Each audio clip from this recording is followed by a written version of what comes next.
Okay, we are going to look at Esther now, and I've titled this, and you'll see in a moment why, but Esther comes of age, because I believe that is her character arc. And that's not some kind of revelation, I think, if you think about it, that you've got someone who starts off as essentially an innocent nobody, and she ends up being queen. It's a tremendous arc. A change in her life. And when you say an arc, what you're looking for is, how does this progress? How do you get from point A to point Z? And that's what we want to look at and show how that has value for us, having already then, the last time, looked at the book as a whole and its organization, its outline. Now we want to focus in on Esther as the main character, and I hope give you reason to understand why she is the character that matters in the book. And the reason why, if you'll be looking at it, is she's the one that changes the most. When you think about all the other people, they are pretty consistent. Mordecai is really very consistent with who he is through the book. Xerxes, very consistent with who he is through the book. Haman, very consistent with who he is through the book. But what you see is these shifts from where Esther was and who she ends up becoming. And now we're going to look at the book with that in mind. And I think that actually holds some practical lessons, though we're going to talk about the book as a whole to remind you of some of its limitations. So what I want to think about is the reasons to remember Esther. And that is, as a book, you've seen an amazing plot of good versus evil. There's no question about that. It's a very strong plot. It's an overcoming the monster plot. You get this big problem that death of the whole nation's on the line that has to be addressed. You've got these really pretty well-defined characters, very strong characters in different ways interacting. With Haman, you've got a memorable villain. I mean, people remember Haman. He is notorious, and he's used, oftentimes people refer to him, even when they are not really Christians or in the Bible, but they know that story, and they know about that guy. It has plot twists, right? You get with the complete turning everything over as you get these amazing twists coming on out of nowhere of how things change. And partially because of the plot twist, not entirely, you get a lot of irony of things saying. Things like Haman being hanged on the gallows he himself had built for someone else, that kind of thing. You get all sorts of drama about what's going to happen.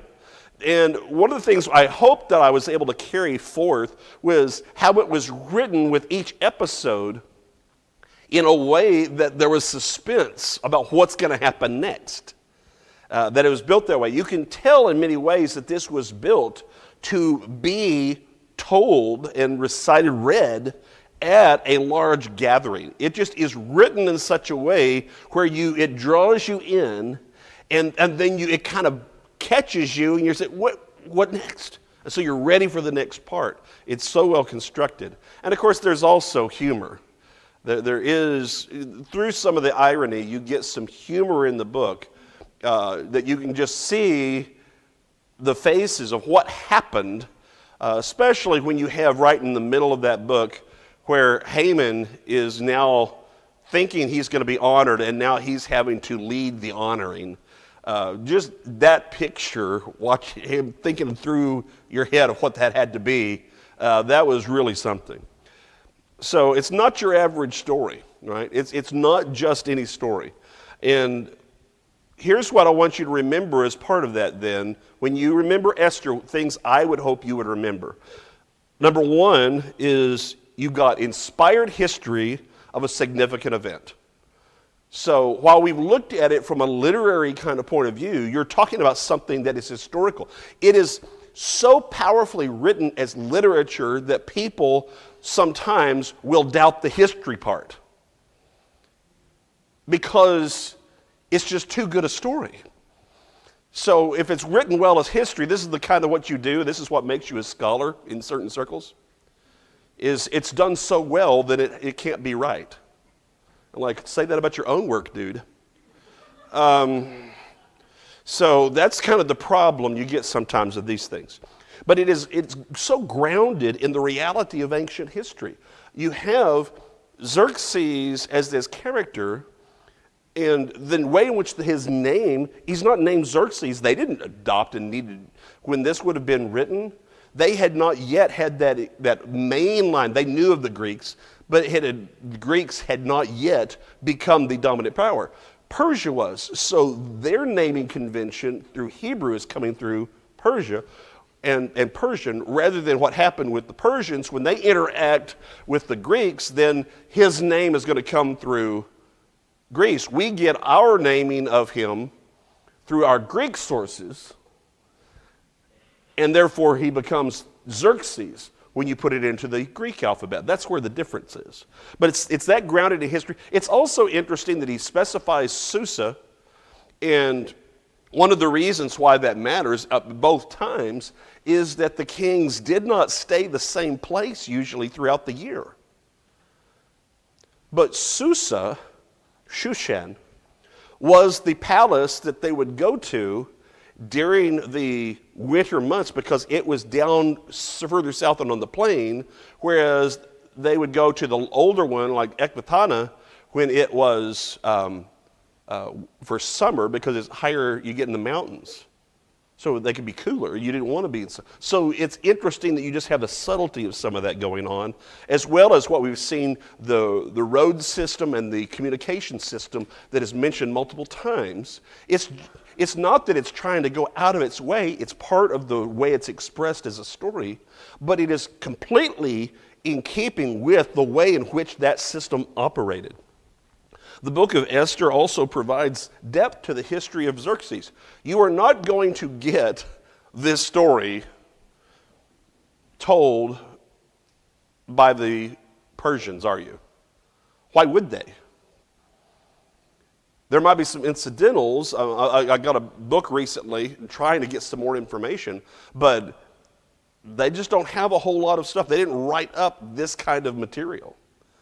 And so you're left out on some of those kind of things. But it does have depth and to understand Xerxes in a little bit different way. There is, though, heavy content. We think about the fact that we've got humor going on and irony, but we can't get away with the main plot, which is overcoming a potential genocide. So it gives it such weight as a book about what this is actually about. So you're dealing with Xerxes, who is considered one of the great Persian emperors. You've got the dynasty, which is one of the longest ruling dynasties you're going to find, in a historical place that is well settled with archaeology and history. You've got that combining with the Jews and their situation. So you've got all of this going on and something significant. It really builds out to be multi-layered as a story. So the uniqueness of Esther as a book, we've talked about some of these things. But the first thing is it never mentions God by name.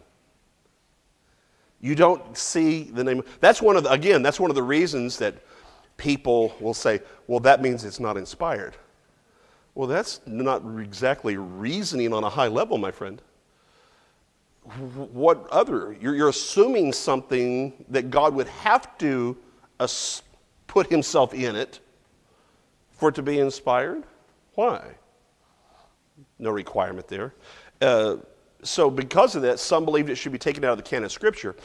But one of the interesting things is, that's actually, I would argue, one of the great reasons why it should be included in Scripture is there is a section in the Apocrypha that's additions to Esther, in which there's all that they really pump up that whole discussion of Esther before the king and everything. It just becomes flowery, overblown, and you get God in the picture. So it's like someone realized there was that problem, and so now they're going to add it in to help God out. And the section that is so out of character of the book, it's so obviously fake. But it's actually testimony that we're trying to support the fact that this really was a book from God. But the key idea is, and I think one of the reasons why the name of God is not in there, I think I've mentioned this last time, is because it's a demonstration of God's providence, which is all about God doing things indirectly, not directly. Well, if you pull his name out, then it highlights the fact that it's all done indirectly. It's all by implication that you understand God's doing it and is involved in it. It's not direct. And so what happens is some people, they think they have this assumption about God that God only works directly, number one. That's a big flaw, and it works into interpretation in a number of ways. But also, it's like people don't have any room for subtlety in their interpretation. It's just kind of very they view the Bible simplistically, and because that, their interpretations take on a simplistic kind of explanations rather than understanding some actual real beauty and subtlety going on. So that's what we want to kind of see throughout the book. All right, so the context of Esther is, remember that when we started, I said that this book records events as they happened and does not comment on the morality of the choices. You don't get specific comments like you often do within other books, historical books, of some comment, because it's not serving that same kind of role. For example, and this shows that a difference in kind of what we're used to seeing, is typically there's some rebuke of a prophet of God in some way that happens within Scripture, or there's a comment at the end of a king's reign as to his failures, those kind of things. And so that's how we get used to seeing everything. That doesn't happen here because it wasn't written for that purpose. We don't know Vashti's motives. We have to kind of overlook the moral issues of Esther's situation. She didn't have a choice in the matter, but that you've got the idea of a harem, right? Right, harem going on. That's clear from chapter 2. And that, so you got, but you also have polygamy throughout the Old Testament at different times. So we kind of understand that going on. And that's why we need to avoid making specific applications coming from the book on those particular behaviors. Now, that doesn't mean that we cannot learn from this book. It means we need to learn the right lessons from the book. That's what I've been trying to stress all along, and why we approach the book from this way, to see that big picture so that we appreciate the biggest, most important lesson that we're getting to is God's providence. And we went over that last time about how many things had to line up for any of this to work. And that's where the big lesson is, understanding God and really having an appreciation and an awe at how God can work in that manner. That's one of the big things that we're trying to see. Okay, so now we look at the person of Esther. You've got the book as a plot about good overcoming evil. Her story is a classic coming-of-age story, and this is it's a Cinderella story, all right? You've got the orphan girl, right, Cinderella, who ends up becoming a queen. Sound familiar? All right, that's what it is. So she's the queen who has to step up for her people. So there's an additional layer to it. It's there you have the original coming-of-age story that is her going from orphan to queen, but that's not actually her story. Her coming of age is dealing with a lot more than just that. So I said there are 5 steps, though it works its way out through the whole book, as we're going to see. Okay, so let's consider then, to show you how some of this can work, going again through the book, but all things that you've already seen, and all I want to do is note the character type, okay, that she had as she goes through the book. When we meet her, she is an orphan. And that is a rags to riches story in which she's being taken care of by her family member Mordecai, but she's an orphan. And then she comes to be selected to be queen. That's a rags to riches story. But then you immediately have at the next part of that, and overcoming the monster story, that is about the plot against Xerxes that Mordecai hears about and informs Esther. She gets the word in. And in that role, she is acting as a caregiver about a scene and wanting to make sure everything's right and caring for people that she is closest to, both with Mordecai and the king. But then you enter chapter 4. And this is a true initiation or a coming-of-age story. Okay, that is a type of story where you're facing a crisis of confidence in some way. What am I to do? I'm having to enter the adult world in a way I really didn't want to have to yet. That's kind of where it is. And so in that way, she's portrayed as the innocent. Is that she's not done anything wrong in any of this, and yet she's the one that's being required at a young age to do something, and that's a really mature kind of decision she has to make. That is a true coming-of-age story, and this is what you find when Mordecai is pushing her to do something to go to the king and get him to change that decree or do something about the decree. So that gets you to chapter 5, where you get what I think is a tragic comedy, right? This is, you've got her, she's playing the role of the seductress because she's making sure she's as appealing as possible to the king so that she can get the next step along the way in the audience. So she is doing all these things in the way she dresses and offering the banqueting and serving them, and then say, why don't you come back again? It's that's that whole of seductress kind of pull you into my world to get my way kind of approach. Then, after you had the whole turn of events with Mordecai and Haman and the plot twist, everything shifts. Now, we're back at the second banquet, and at this time, she's now the trickster because she's setting Haman up. So she's got all of this, she's got it all laid out, she comes in, and the banquet, everything's good, it's just them, and when the king asks, what are you going to do, what do you need, and that's when she goes into the fact that, well, my people are scheduled for genocide. Is there something you can do about this? And he's like, well, who's did it? He said, that guy. And so she tricked him into that situation where he's got no protection, he's feeling completely safe, and in a moment, all of that changes. So that's where I think she was a trickster then. You go from the seductress trickster, you got to really think through this, okay? When you get to chapter 8, then, now we've got Haman out of the way, but we still have to deal with the decree. What are we going to do? And the king turns to Esther. What do you want to do? Now, Mordecai, she brings in Mordecai immediately.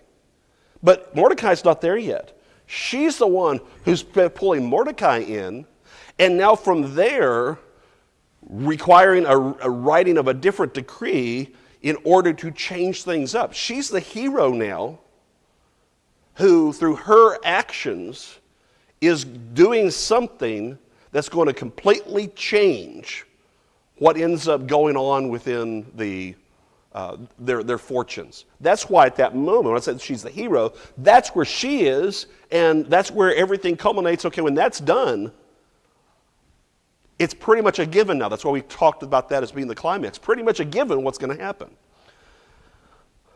So the next part is in the overcoming the monster, which is the fighting.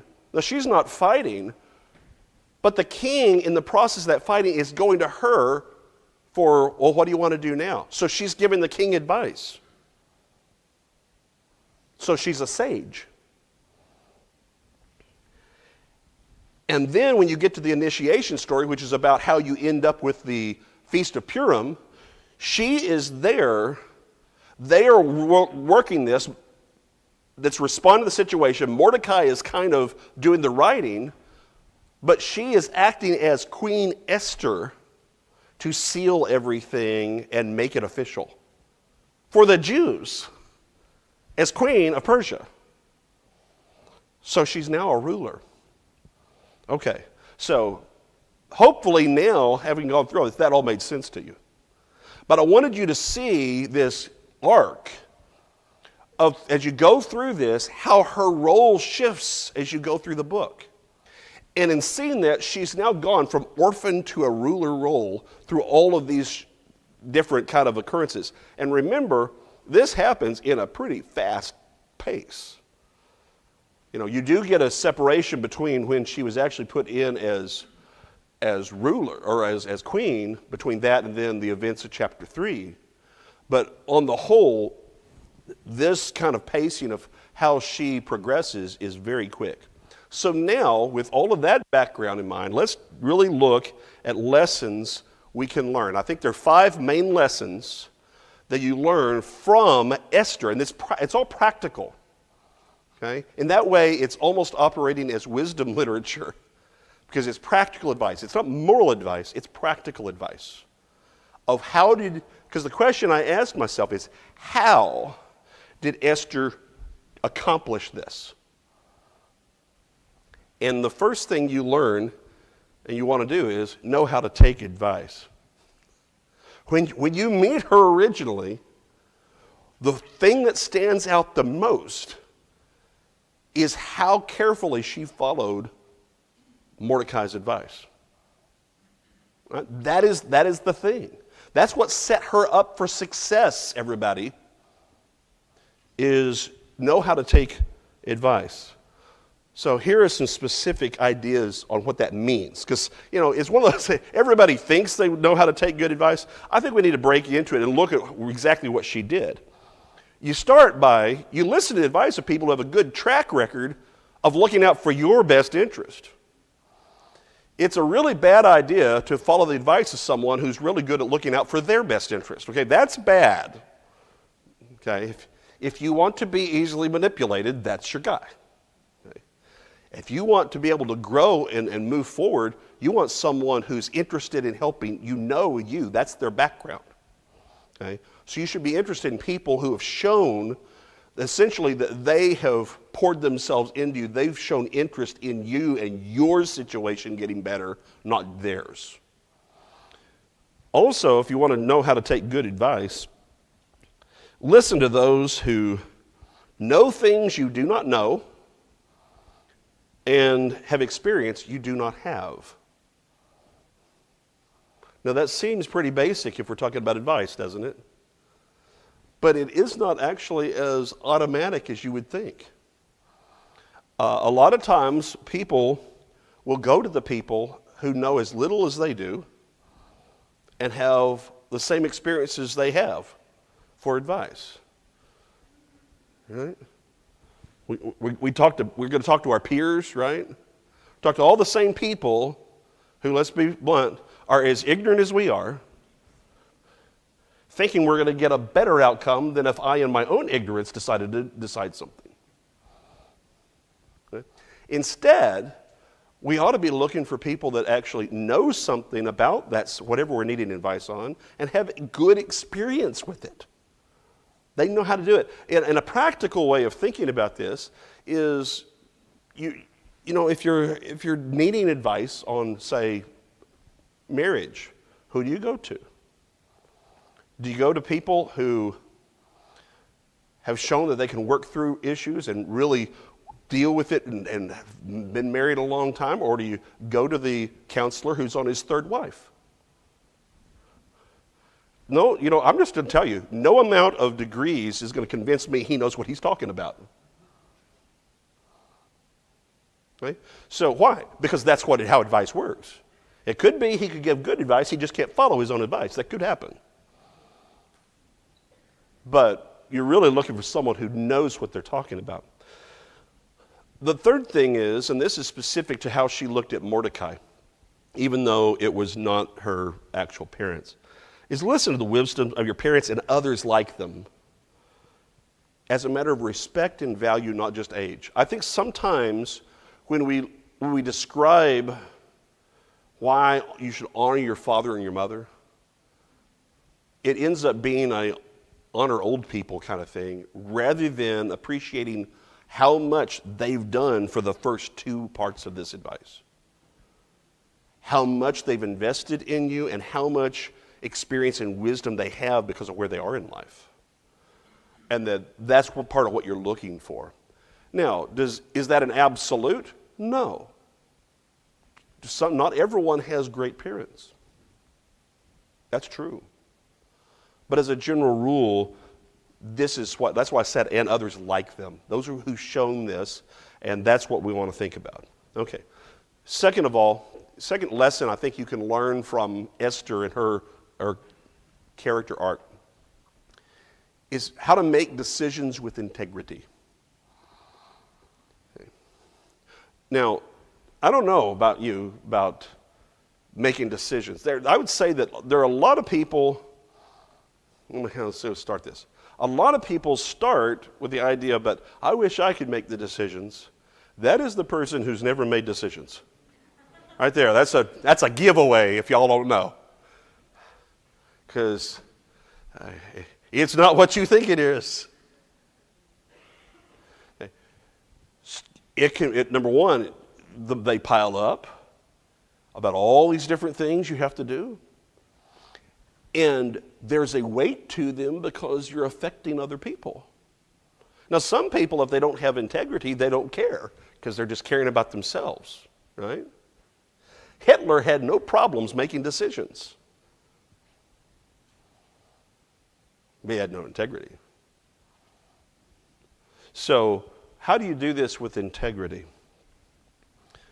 At the top of the list, I would argue, is you need to consider how your decisions are going to affect people. Everybody you can think of. You're going to make a decision, and if you're a parent, you're going to make a decision. You're a father, right? You're a husband and father. You're going to make a decision. First thing ought to be, how does this affect my family? That's ought to be number one. How does this going to affect my family? Now, there are going to be some other things. I'm assuming we're trying to do things. I'm going to end it, I think, where you think it should start. But you need to be considerate of that as part of in your mindset.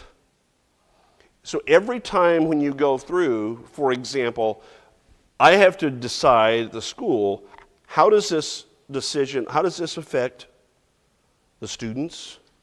How does this decision affect my teachers? How does this affect the congregation?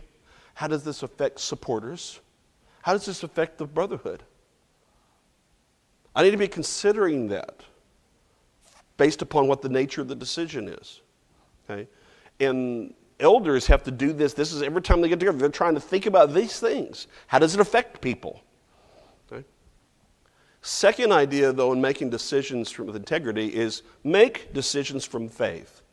Now remember, for her, that's what Mordecai was calling on when he's talking about that he had faith, and he didn't say that word, but God was going to provide deliverance somehow. And we talked about what that means. God had already made that promise. He's just stating confidence in that promise. But that's faith. So anytime then, what we do, it ought to be informed by what God has already told us to do. So any decision we make should be fully informed with what God has said and what God has promised. Now, sometimes people's faith is a little bit off, and that creates problems. Either they believe God will do things for them that he hasn't promised, and creates a problem, or people's faith isn't strong enough, and they think that everything is on them, and then they tend to not move forward with confidence. So make decisions from faith. Third idea is if you're going to make decisions with integrity, determine to make a difference for God. And that is, this is a purpose idea. Y'all familiar with, it's not as popular as it used to be, but if you're in a particular business or so, you have a purpose statement, a mission statement for what you are about. You do this, okay? So we have all those kind of things, and everything is supposed to draw from that. Well, you need to think about, is this making a difference for God? How does this affect what I'm doing for him in my life? Okay. Number 4, you're going to make a decision with integrity, think it through. She wanted 3 days. You know, sometimes the people will say, I need to sleep on that. She needed 3 days to think this through. And the bigger the decision, the more thought it requires, right? That was the reason for that it was going to be done with fasting, is that I want every ounce of my being concentrated on this problem, on what I need to do. That kind of decision. Okay? So be willing to think things through. That can be we often think about, what do you think is a big decision? Getting married, good. Buying a house. Going to preaching school, yeah. Jobs. You preach at school, you get the job and the moving and all that. Anything involved moving, that's a big thing. Okay. What congregation to attend? Oh.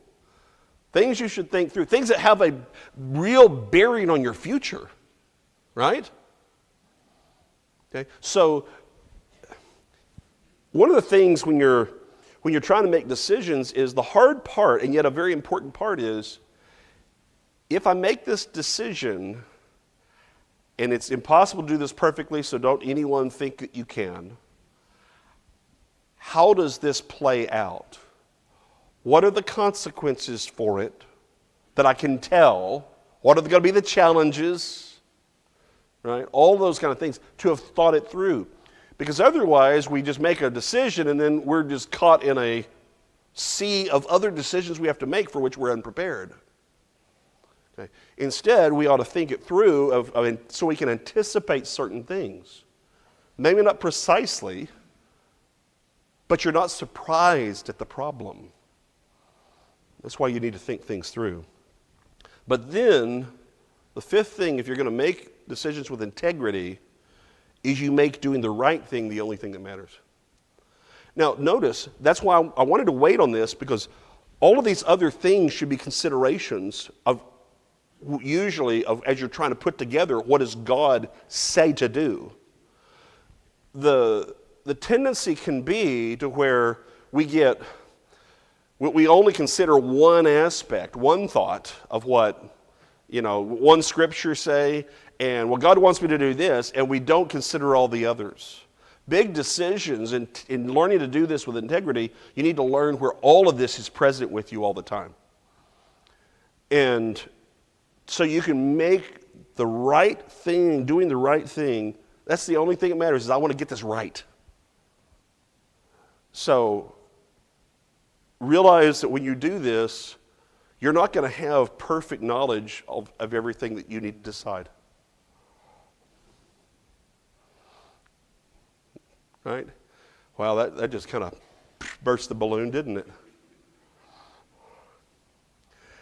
In some of the leadership material, when I go over with the students in leadership, many times you're working with faulty information. If people understood this, they wouldn't say some of the things on Facebook they do.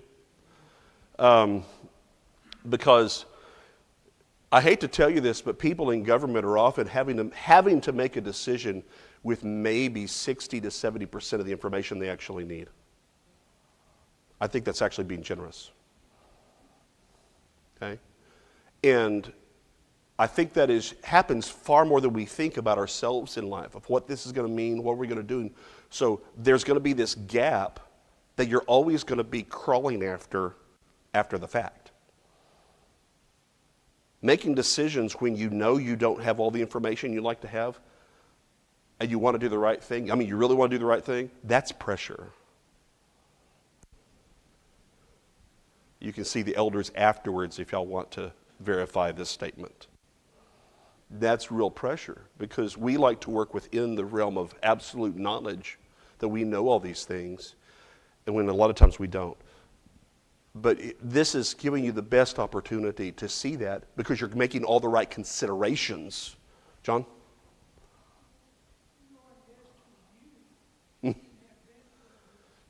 That's right. She did not have experience. Yeah, she was trying to make up for her lack of maturity and her lack of experience with thought and seriousness. And, how much did she talk this through with others? It's hard. She was very limited with what she could do with Mordecai. But, yeah, it does say something about the more seriously we take things, it changes, keeps us maybe from the flippant kind of attitude that you see so often, as if all these decisions are actually easy for what has to be done. When a decision doesn't go your way, let's say in the congregation, that's I don't like that. Have you thought about something outside of your own point of view, or are you just stuck inside your own head? Because part of the role of making a decision is to be able to get outside of how it just affects you. That's one of the challenges of it. Same thing is true in it's true in business, it's true in government, of trying to do that. Knowing, say in government, knowing that half the people are going to despise whatever you do. Right? Even if you're trying to do the right thing. That's what integrity requires. All right, so this comes up the third idea you get from Esther's character arc is you need to plan wisely. And this is that ending of chapter 4, what she did. You take the time necessary to prepare. Don't rush it. Don't rush. Now, different things are going to require different levels of preparation, and sometimes you do not get the benefit of all the time you would like. Okay? That's what I'm saying about sometimes you have to, depending on personality, some people would like to gather information, and they're like professional information gatherers, never deciders. Y'all don't have to raise your hands, identify yourself. But that's actually in personality, that's kind of the problem we run into. And then you have forced yourself or be forced into a decision. So you always want to be gathering more information. Whereas others, their problem is they just want to decide and not gather. And you want both of these in the eldership. Right? Thank you, appreciate that. Agreement, yay. Okay. When you're going to plan something out, you need details, not just a general idea. It's like going into, in sports, the idea of a game plan is going in and saying, we're going to play defense really well. That is not a game plan. That's a wish list. And a lot of times we go in we think we have a plan when we actually just have a wish. Okay? So we need to make sure we're actually planning things out. How is this going to work? How is it going to affect? Who needs to be involved? Who needs to be in the lead? Who needs to be worked? Who needs to be talked to first? Who needs to be considered? Who needs to be brought up to date on this information? All those kind of things. You have to plan those details out. Or else you're going to have to do all those things. It's just there'll be greater animosity involved when you do it. By planning it, you are staying ahead of, say, some of the emotion. That's what you're trying to do. Proper planning is designed to stay just a little bit ahead of the emotion to be able to help make situations work better. What does that require then? That's the third thing. You need to understand people to plan accordingly. It sure is nice that all of you people are so simple to understand because you're just basic, no complications whatsoever. I take your picture, your personality pops out. All your background, no problem. It's all uniform. You have to be able to understand individuals of how things affect different individuals. The same thing affects individuals very differently. And trying to figure out going back to how it affects people and trying to plan for how it affects people differently, that is hard if you're trying to make a decision for the benefit of all those involved. Okay, so plan wisely. All right, number 4. These are short, so it shouldn't take too long. Take the initiative. At some point, you have to do something. You have to actually do the plan. You can't always be talking about the plan. You can't always just have it all rolling around. Oh, we're going to be doing this. You got to just say, no, we got to do it. Something. Okay? You got to take the initiative. Okay? So what does you have to do? You have to develop the will to do what must be done. Because ultimately, if it comes down to this kind of thing, it is about the will deciding and doing it. Then is the time to assert yourself with boldness and clarity when needed.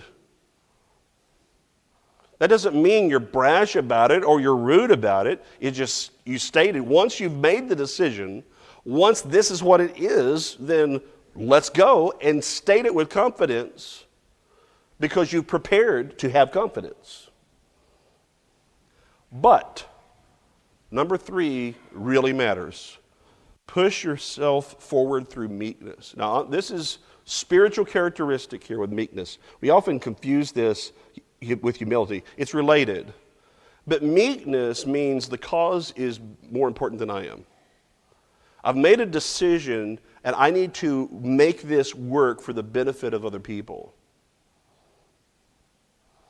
And it not be about me. So now think about what I just said. We've worked all this up to try to make the best decisions possible and make the best plan possible. But one thing you ought to learn from Esther is don't make it about you. Don't ever make it about you. Last thing you learn from Esther is spread influence with intentionality. When you look at her at the end, as she has now the king looking to her, she has built a rapport and built credibility with him so that now she can act whatever. Okay. Do 3 things. Speak up, give good advice, and then delegate wisely. That's the last point. When she's at the ruler stage, you're in the role, you have to be speaking up. You're in an advice-giving role now, and you have to hand over to people. I hope that was interesting and also helpful to show you how much there is to learn from the book of Esther. After next week, I'll come back and we'll start the book of Colossians.